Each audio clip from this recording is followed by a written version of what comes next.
हकीकत की खबर देने बशीर आया नज़ीर आया, हकीकत की खबर देने बशीर आया नज़ीर आया, शहंशाहे ने घिसके के पाँव चूमी वो फ़कीर आया। मुबारक हूँ ज़माने को के ख़त्मुल मुरसली आया, सहाबे रहमतन कर रहमतुल लिल आलमी आया। भाइरा आमार, আল্লাহর নবীজির সংসর্গ পাওয়ার জন্য ইসলামের প্রথম যুগে আমরা তো আমার নবীকে চিনি না, আমরা তো আমার নবীর শান আর মান বুঝি না। যে নবীর শান আর মান সাহাবায়ে কেরাম বুঝেছেন, তাদের সম্মান আল্লাহ এরকম করে দিয়েছেন। ভাইয়েরা আমার, ইসলামের প্রথম যুগে আরবের এইরকম একটা দুর্দিন ছিল, আরবের এইরকম দূর অবস্থা ছিল যে সাহাবায়ে কেরাম নিজেকে মুসলমান বলে পরিচয় দিতে পারতেন না। আল্লাহর নবীজি সাল্লাল্লাহু আলাইহি ওয়াসাল্লামের সংস্রব পাওয়ার জন্য হযরতে আবু যর গিফারি রাদিয়াল্লাহু আনহু সুদূর গিফার নামক এলাকা থেকে ইসলাম গ্রহণ করার জন্য মক্কায় আসলেন। ভাইয়েরা আমার, মক্কার পরিস্থিতি এইরকম নাজুক ছিল। হযরতে আবু যর গিফারি রাদিয়াল্লাহু আনহু মসজিদে হারামের মধ্যে সারা দিন ভর ইবাদত করতেছেন। হযরতে আলী রাদিয়াল্লাহু আনহু দেখলেন একজন মুসাফির মানুষ মসজিদে নববীর মসজিদে হারামের মধ্যে বসা, সারা দিন ভর ইবাদতের মধ্যে নিমগ্ন। হযরতে আলী রাদিয়াল্লাহু আনহু গিয়া বলেন, ও ভাই, তোমার নাম কি? হযরতে আবু যর গিফারি রে হযরতে আলী রাদিয়াল্লাহু আনহু গিয়া বলেন, তোমার নাম কি? বলে, আমার নাম আবু যর। কোথা থেকে আসছো? বলে, গিফার নামক এলাকা থেকে। খাবার হয়েছে? ও না, চলো আমার বাড়িতে মেহমান হোক। মুহতারাম হাজিরিন, বর্তমান যে মাস চলতেছে, এই মাস আরবি মাস অনুপাতে মাহে রবিউল আউয়াল, অর্থাৎ এই মাস নবীজি সাল্লাল্লাহু আলাইহি ওয়াসাল্লামের আগমনের মাস এবং নবীজি সাল্লাল্লাহু আলাইহি ওয়াসাল্লামের ওয়াফাতের মাস। মুহতারাম হাজিরিন, আমাদের নবী এত সম্মানিত নবী, যার ব্যাপারে আল্লাহ রাব্বুল আলামিন কুরআনুল কারীমের মধ্যে বলেন, ওয়ারফা'না লাকা যিকরাক। ও মুহাম্মদ সাল্লাল্লাহু আলাইহি ওয়াসাল্লাম, আমি আপনার শান আর মান উঁচু করেছি। সুবহানাল্লাহ। অর্থাৎ কিয়ামত পর্যন্ত আল্লাহ রাব্বুল আলামিন তার রাসূলের শান আর মানকে এমন উঁচু করেছেন যে দুনিয়ার জমিনের মধ্যে অন্য কোনো মাখলুক, অন্য কোনো ব্যক্তির বেলায় আল্লাহ রাব্বুল আলামিন সেটা করেন না। ভাইয়েরা আমার, আল্লাহ রাব্বুল আলামিন বলেন, আলহামদুলিল্লাহি রাব্বিল আলামিন, আমি রব্বুল আলামিন হইলাম সমগ্র জাহানের প্রতিপালক। অর্থাৎ আল্লাহ রাব্বুল আলামিন সমস্ত জাহানের জন্যে রব্বুল আলামিন। আমার আর আপনার নবী হলেন সমগ্র জাহানের জন্য রাহমাতাল লিল আলামিন। আমার নবী যত জায়গার জন্য রহমত, আল্লাহ রব্বুল আলামিন তত জায়গার জন্য রব। সুবহানাল্লাহ। মুহতারাম হাজিরিন, যেই মাস চলতেছে, এই মাসের মধ্যে আমাদের নবীজির আগমন ঘটেছে। আসুন আমরা সে সম্পর্কে কিছু আলোচনা শুনি। ঐতিহাসিকগণ সিরাতের কিতাবের মধ্যে লিখেছেন, আল্লাহর নবীজি সাল্লাল্লাহু আলাইহি ওয়াসাল্লাম দুনিয়ার জমিনের মধ্যে এমন সময় আগমন করেছেন যেই সময়টা ছিল আইয়ামে জাহিলিয়াত, মূর্খের জামানা। মানুষগুলি বড় বর্বর ছিল, মানুষগুলি বড় মূর্খ ছিল, যেই মানুষগুলি আল্লাহও চিনত না, পয়গম্বরও চিনত না। এমন একটা পরিস্থিতির মধ্যে সৃষ্টির শ্রেষ্ঠ মহিমান্বিত মহামানব মুহাম্মদুর রাসূলুল্লাহ সাল্লাল্লাহু আলাইহি সাল্লামকে আল্লাহ রাব্বুল আলামিন পাঠিয়ে তিনার হেদায়েতের নূর দ্বারা গোটা পৃথিবীকে আল্লাহ রাব্বুল আলামিন আলোকিত করেছেন। আমাদের নবীজি সাল্লাল্লাহু আলাইহি ওয়াসাল্লাম যখন তিনার মায়ের গর্ভের মধ্যে গেলেন, হাদিসের মধ্যে এসেছে, কিতাবের মধ্যে এসেছে, মহিলাদের পেটে যখন বাচ্চা জন্ম গ্রহণ করে তখন মহিলাদের দেখা যায় কিছু বমির ভাব আসে, মহিলাদের দেখা যায় শরীরের মধ্যে কিছু অলসতা আসে, মহিলাদের শরীরের মধ্যে কিছু তন্দ্রা আসে, হাতে পায়ের মধ্যে পানি চলে আসে। আমাদের নবীজির মা আমেনা বলেন, আমার মুহাম্মদ সাল্লাল্লাহু আলাইহি সাল্লাম যতদিন পেটের মধ্যে ছিল আমি কোনো দিন কোনো প্রকার সমস্যা অনুভব করি নাই। সুবহানাল্লাহ। ভাইরা আমার, আমাদের নবীজি সাল্লাল্লাহু আলাইহি ওয়াসাল্লাম যেই সময়টাতে দুনিয়ার জমিনের মধ্যে আগমন করলেন, ওই আগমনের মুহূর্তটা ছিল না রাত্র না দিন। সুবহানাল্লাহ। আল্লাহর নবীজি সাল্লাল্লাহু আলাইহি ওয়াসাল্লাম যখন দুনিয়ার জমিনের মধ্যে আগমন করলেন, এমন সময় আল্লাহর নবীজি আগমন করলেন সুবহে সাদেকের সময়। তিনার মার গর্ভ থেকে এমন পবিত্র অবস্থায় এসেছেন, আল্লাহর নবীজি সাল্লাল্লাহু আলাইহি সাল্লাম সিজদারত অবস্থায় তিনার মার গর্ভ থেকে দুনিয়ার জমিনের মধ্যে আগমন করলেন।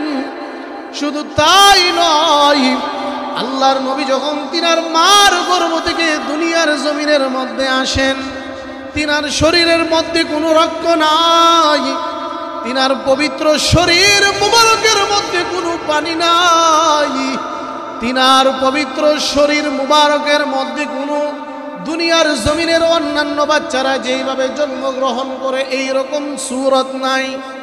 আল্লাহর নবীজি সাল্লাল্লাহু আলাইহি ওয়াসাল্লাম যখন মার গর্ভ থেকে দুনিয়ার জমিনে আগমন করলেন, আগমন করার পর সর্বপ্রথম তিনি সিজদা করলেন। সিজদারত অবস্থায় মার গর্ভ থেকে দুনিয়ার জমিনে আগমন করলেন।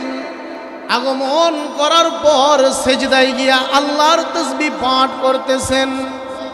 সুবহানাল্লাহ সুবহানাল্লাহ হামদান কাসীরা, সুবহানাল্লাহ ওয়াল হামদুলিল্লাহ ওয়ালা ইলাহা ইল্লাল্লাহ আল্লাহু আকবার। এই তাসবিহ বলে আল্লাহর নবী যখন দুনিয়ার জমিনের মধ্যে আগমন করলেন, আলহামদুলিল্লাহ ওয়ালহামদুলিল্লাহি হামদান কাসীরা সুবহানাল্লাহি বুকরাতাও ওয়া আসীলা।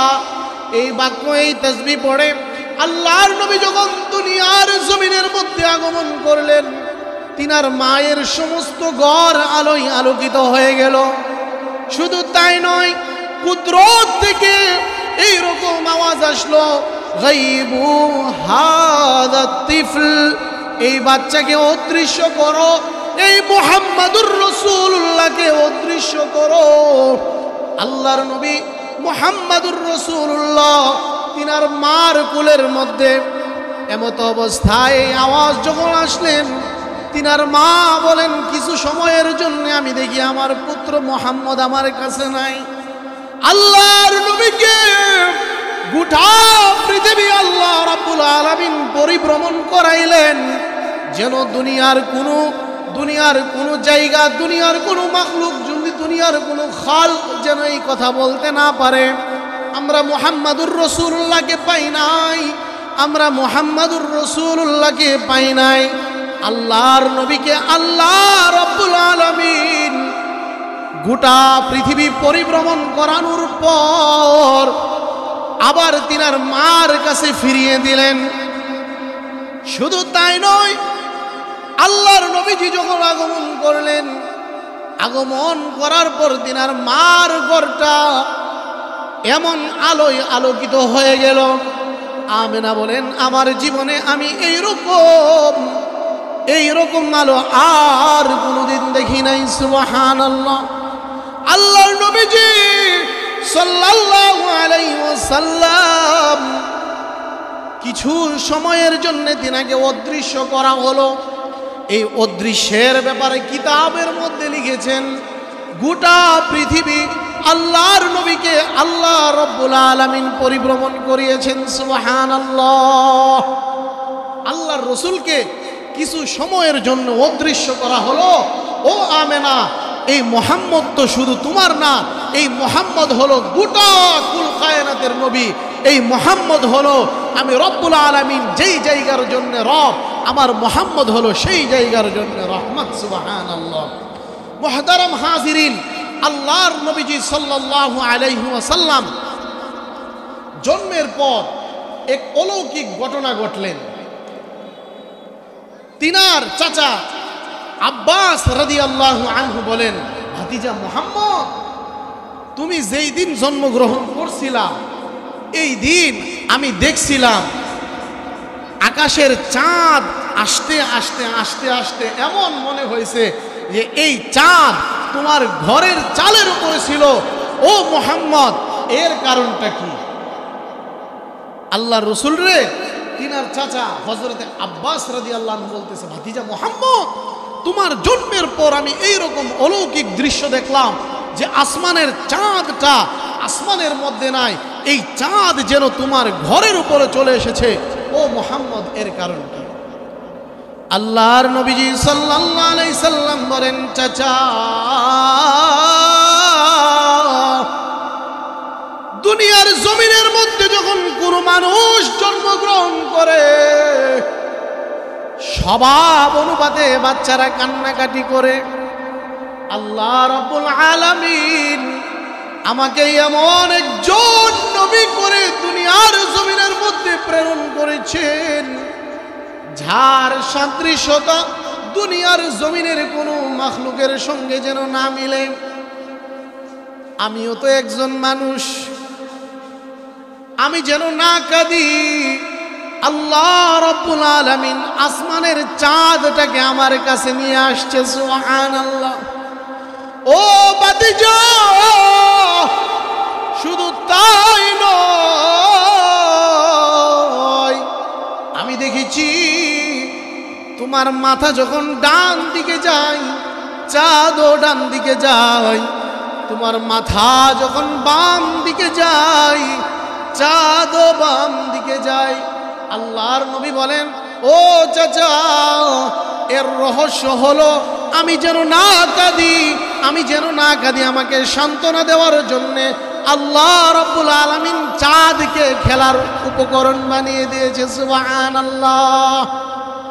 আমাদের নবী কত দামি নবী, আমাদের নবী কত সম্মানী নবী, যেই নবীর উম্মত হলো সমস্ত নবীর উম্মতের মধ্যে সর্বশ্রেষ্ঠ, যেই নবী হলেন সমস্ত নবীদের সরদার, যিনি জান্নাতে যাওয়া ব্যতীত সমস্ত নবীদের জন্য জান্নাতের মধ্যে যাওয়া হারাম, যিনি যার উম্মত জান্নাতে যাওয়া ব্যতীত সমস্ত নবীদের উম্মত জান্নাতে যাওয়া হারাম, এমন দামি নবী পাইছি, ওই নবীকে আমি চিনি না।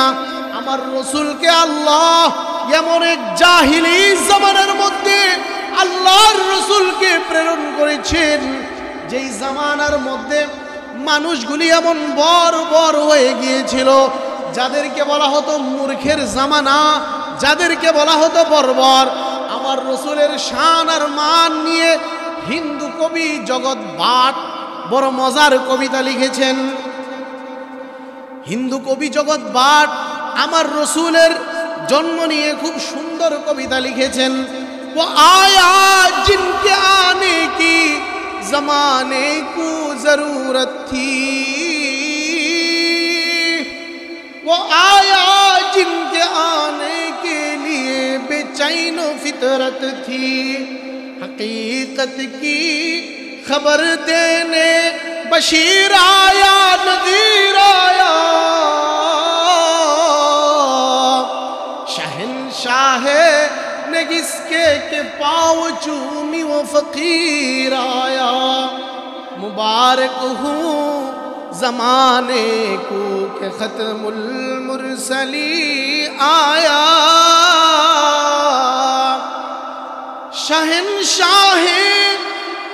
शहनशाह ने किसके के पाँव चूमी वो फकीर आया, मुबारक हूँ ज़माने को के ख़त्मुल मुरसली आया।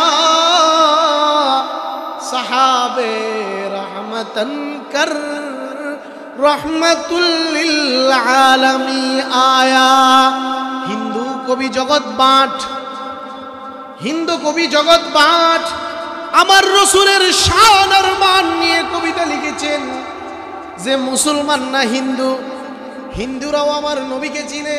তিনি এমন একজন নবী যার শান আর মান নিয়ে হিন্দু কবি জগৎ बाट বলেন वो आया जिनके आने को जमाने को जरूरत थी। তিনি এসেছেন, তিনি এমন এক মহিমান্বিত সম্মানিত নবী এসেছেন जिनार आशा कालेर प्रयोजन छिलो। सुबहानाल्लाह, जिनार आशा जमानार प्रयोजन छिलो। वो आया जिनके आने के लिए बेचैनो फितरत थी।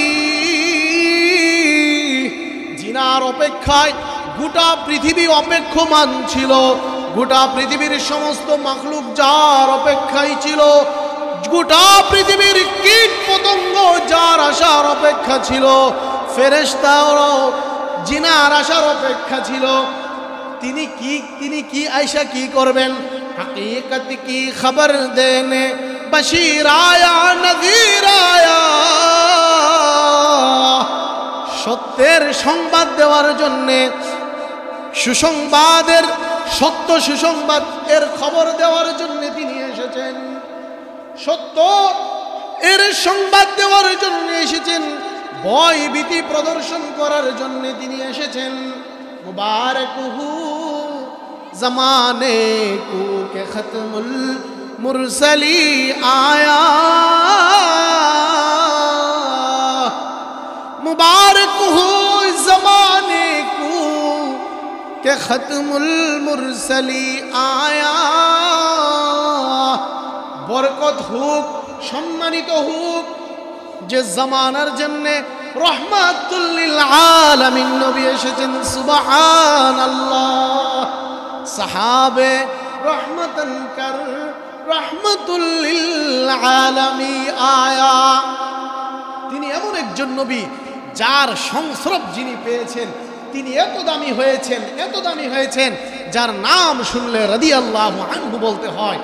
বড় দামি কথা হিন্দু কবি জগৎ बाट বলেছেন, वो आया जिनके आने की जमाने को जरूरत थी। वो आया जिनके आने के लिए बेचैन फितरत थी। हकीकत की खबर देने बशीर आया नज़ीर आया। हकीकत की खबर देने बशीर आया नज़ीर आया। शहनशाह ने घिसके के पाँव चूमी वो फकीर आया। मुबारक हूँ ज़माने को के खत्मुल मुरसली आया। सहाबे रहमतन कर रहमतुल लिल आलमी आया। भाइरा आमार, আল্লাহর নবীজির সংসর্গ পাওয়ার জন্য ইসলামের প্রথম যুগে আমরা তো আমার নবীকে চিনি না, আমরা তো আমার নবীর শান আর মান বুঝি না। যে নবীর শান আর মান সাহাবায়ে কেরাম বুঝেছেন, তাদের সম্মান আল্লাহ এরকম করে দিয়েছেন। ভাইয়েরা আমার, ইসলামের প্রথম যুগে আরবের এইরকম একটা দুর্দিন ছিল, আরবের এইরকম দূর অবস্থা ছিল যে সাহাবায়ে কেরাম নিজেকে মুসলমান বলে পরিচয় দিতে পারতেন না। আল্লাহর নবীজি সাল্লাল্লাহু আলাইহি ওয়াসাল্লামের সংস্রব পাওয়ার জন্য হযরতে আবু যর গিফারি রাদিয়াল্লাহু আনহু সুদূর গিফার নামক এলাকা থেকে ইসলাম গ্রহণ করার জন্য মক্কায় আসলেন। ভাইরা আমার, মক্কার পরিস্থিতি এইরকম নাজুক ছিল। হযরতে আবু যর গিফারি রাদিয়াল্লাহু আনহু মসজিদে হারামের মধ্যে সারা দিন ভর ইবাদত করতেছেন।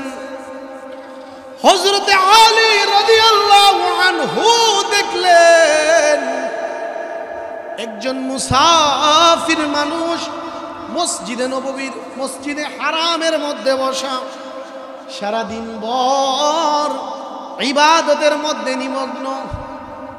হযরতে আলী রাদিয়াল্লাহু আনহু গিয়া বলেন, ও ভাই, তোমার নাম কি? হযরতে আবু যর গিফারি রে হযরতে আলী রাদিয়াল্লাহু আনহু গিয়া বলেন, তোমার নাম কি? বলে, আমার নাম আবু যর। কোথা থেকে আসছো? বলে, গিফার নামক এলাকা থেকে।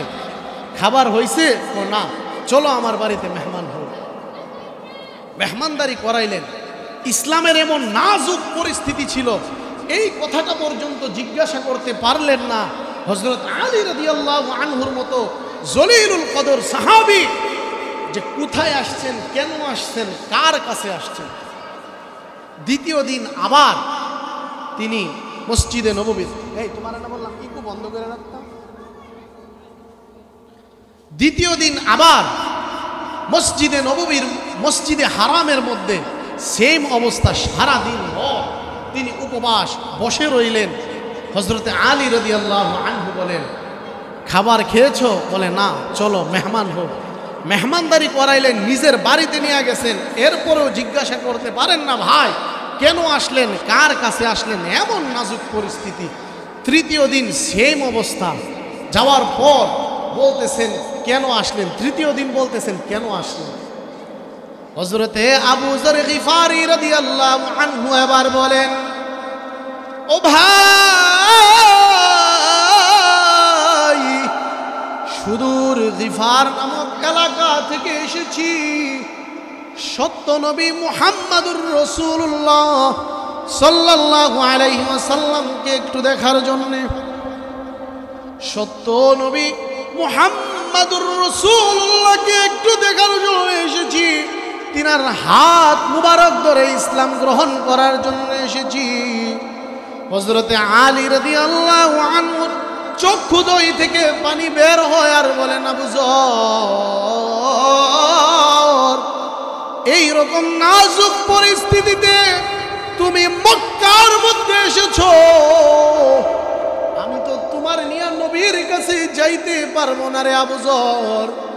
তবে আমি তোমার একটা পথ বাতলায়া দিবার পারি। আমার হাতের মধ্যে একটা পাথর থাকবে, একটা পাথর। একটি জায়গার মধ্যে যাওয়ার পর এই পাথরটাকে আমি আমার হাত থেকে ছুঁড়ে মারবো। সুবহানাল্লাহ। এই পাথরটাকে যেই দিকে আমি ছুঁড়ে মারবো, মনে করবা এই দিক দিয়েই মুহাম্মাদুর রাসূলুল্লাহ আছেন। সুবহানাল্লাহ। হযরতে আলী বলেন, ভাই, আমি কিন্তু তোমারে নবীর কাছে নিয়ে যাইতে পারবো না, তুমি কিন্তু আমার সাথে যাইতে পারবা না, তুমি আমার পিছনে পিছনে থাকবা। এমত অবস্থায় হযরতে আলী রাদিয়াল্লাহু তাআলা আনহু যাইতে যাইতে দারে আরকাম নামক এলাকার মধ্যে গেলেন। ভাইয়েরা আমার, শুধু তাই নয়, হযরতে আলী বলেন, ভাই, আমি তোমাকে মুহাম্মাদুর রাসূলুল্লাহর কাছে নিয়ে যেতে পারবো না। যাইতে যাইতে দারে আরকাম নামক এলাকায় যাওয়ার পর হযরতে আলী রাদিয়াল্লাহু আনহু তিনার হাতের পাথরটা নিক্ষেপ করে দিলেন। হযরতে আবু যর বলেন, হ্যাঁ, মনে হয় এই জায়গার মধ্যে আমার রাসূল আছেন, আমার মাশুক আছেন। দারে আরকাম নামক জায়গার মধ্যে হযরতে আবু যর গিফারি রাদিয়াল্লাহু আনহু যাওয়ার পর আল্লাহর নবীজি সাল্লাল্লাহু আলাইহি সাল্লামের চেহারা মুবারক দেখা বলেন, এত সুন্দর চেহারার নবী কোনদিন মিথ্যা নবী হতে পারে না। সুবহানাল্লাহ। এত সুন্দর চেহারার নবী কোনদিন মিথ্যা নবী হতে পারে না। সুতরাং যারা এই মুহাম্মাদুর রাসূলুল্লাহকে মিথ্যা নবী বলে, নবী তো মিথ্যা না, বরং তারাই মিথ্যা। সুবহানাল্লাহ। আমার নবীর চেহারা মুবারক এত সুন্দর ছিল, আল্লাহর নবীজির প্রিয়তমা স্ত্রী আম্মাজি আয়েশা রাদিয়াল্লাহু আনহা বলেন, লানা শামসুন ওয়ালিল আফাক শামসি, লানা শামসুন ওয়ালিল আফাক শামসি ওয়া শামসি খায়রুম মিন শামসিস সামা فإن الشمس تطلع بعد الفجر والشمس تطلع بعد العشاء। আম্মা জি আয়েশা বলেন, ও দুনিয়ার জমিনের মানুষেরা তোমরা শুনে রাখো, তোমাদের জন্য একটা সূর্য আছে, ওই সূর্যটা তোমাদের জন্য, আরেকটা সূর্য আছে আমি আয়েশার জন্য, কিন্তু আমি আয়েশার সূর্যটা তোমাদের সূর্যের চাইতে অধিকতর উত্তম। তোমাদের সূর্য উদিত হয় ফজরের পরে, আর আমি আয়েশার সূর্য উদিত হয় এশারের পরে। সুবহানাল্লাহ। এমন সুন্দর চেহারার নবী ভাইয়েরা আমার, হযরতে আবু যর গিফারি রাদিয়াল্লাহু আনহু আল্লাহর নবীজির পবিত্র চেহারা মুবারক দেখা বলেন, ইয়া রাসূলুল্লাহ, এত সুন্দর চেহারার নবী কোনোদিন মিথ্যুক হতে পারে না। ওগো নবীজি, আমি সুদূর গিফার নামক এলাকা থেকে এসেছি, আপনার পবিত্র হাত মুবারক ধরে ইসলাম গ্রহণ করার জন্য হুজুর আমারে কালেমা পড়াইয়া দেন। কালেমা পড়াই দেওয়ার পরে তিনি চলে গেলেন আবার মক্কায় তওয়াফ করে, মুসলমানরাও তওয়াফ করে, আবু জাহেলরাও তওয়াফ করে। দিলের মধ্যে ঈমানের এক জ্বালা, দিলের মধ্যে আল্লাহর রসুলের ভালোবাসার জ্বালা, দিলের মধ্যে আল্লাহর মহব্বতের জ্বালা, এই জ্বালা তো আর লুকায়া রাখা যায় না।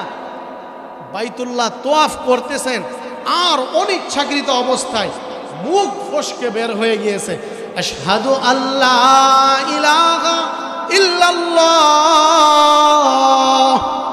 আশহাদু আল্লাহ ইলাহা ইল্লাল্লাহ ওয়া আশহাদু আন্না মুহাম্মাদান আবদুহু ওয়া রাসূলুহু। এই কালেমা যখন হযরতে আবু যর গিফারি অনিচ্ছাকৃত যখন বের হয়ে গেলেন, এবার কাফেররা বলে, হাই রে, এই লোক কোথ থেকে আসলো, এই লোক আইসি কই থেকে, যেই কালেমার বিরোধিতা আমরা করি এই কালেমা দিয়ে হন আমরার ভাই, এই কালেমা দিয়ে হন আমরার ভাই। হযরত আবু যর গিফারির উপরে চলল অত্যাচার, এমন বেহুশ হয়ে গেলেন, আবার হুশ ফিরলেন, আবার তওয়াফ করতেছেন, আবার কালেমায়ে শাহাদাত করতেছেন, আবার অত্যাচার করে বেহুশ করালেন। 3 বার করানোর পর আব্বাস রাদিয়াল্লাহু আনহু আয়েশা বলতেছেন, এই কারে মারতাছ?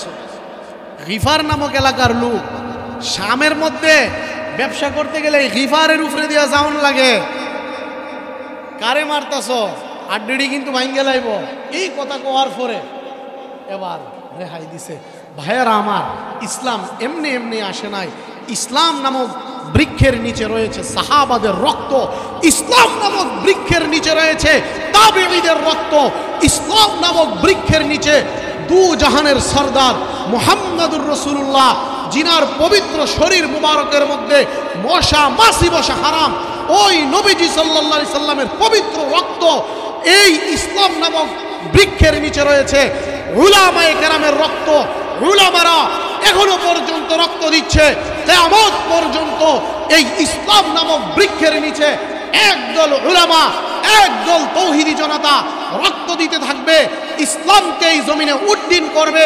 যেই রকম ভাবে সাহাবাওয়ালা জিন্দেগি ছিল, যেই রকম ভাবে মুহাম্মাদুর রাসূলুল্লাহর খেলাফত ছিল, কিয়ামতের আগে এই রক্ত দিতে দিতে দিতে দিতে দিতে ইনশাআল্লাহ এই ইসলাম নামক বৃক্ষ যেই দিন তার ডালপালা আবার নতুন করে মেলবে, ইসলামী খেলাফত কায়েম হবে, এইরকম শান্তির নিবাস হবে যে জাকাতের মাল জমতে জমতে এমন পরিস্থিতি এবং নেউন্না লোক থাকতো না। সুবহানাল্লাহ।